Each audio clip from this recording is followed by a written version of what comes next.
Goeiedag julle en welkom by nog 'n sessie van afperiode.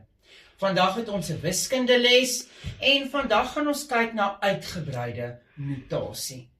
Nou die vorige les het ons waardes en plekwaardes gedoen. So uitgebreide notasie gebruik ons waardes en plekwaardes se letters om dit dan makliker te maak. Goed. So, uitgebreide notasie is 'n uitgebreide manier om 'n getal in sy eenvoudigste vorm te skryf. Ons gebruik ook die metode uitgebreide notasie sodat 'n mens kan sien waarvandaan is hierdie getal aan mekaar gesit. Ek het 3 voorbeelde van uitgebreide notasie metodes hier op die bord. Ek gaan elkeen met julle behandel. Onthou, wanneer daar 'n vraestel vir jou gevra word, skryf die volgende in uitgebreide notasie en hulle sê nie vir jou watter metode om te gebruik nie, kan jy enige een van hierdie 3 metodes gebruik, wat ook al gemaklik is vir jou.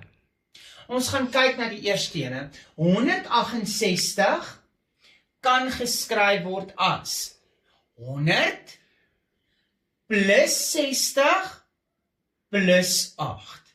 So ons verdeel die honderde, die tiene en die ene met mekaar as syfers. Ons tweede voorbeeld van uitgebreide notasie is waar ons die alfabetletters gebruik wat ons plekwaardes is om te wys hoe ons dit in uitgebreide notasie kan skryf.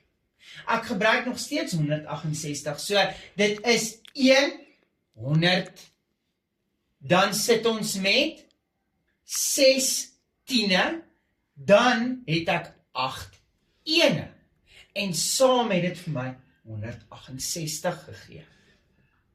Ons laaste voorbeeld van uitgebreide notasie hierso is wanneer ons dit in hakkies skryf om individueel te maal. Byvoorbeeld 168 is gelyk aan die eerste deel, die honderde deel. Ons het 1 maal 100, want ons het 100. Plus, nou doen ons die 60 deel. Dit is 6 maal 10. Dit gee vir my 60.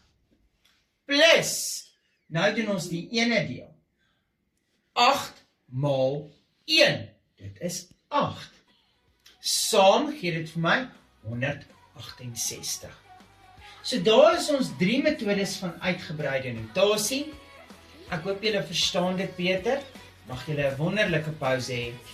Lekker dag verder en ek sien julle die volgende afperiode. Totsiens.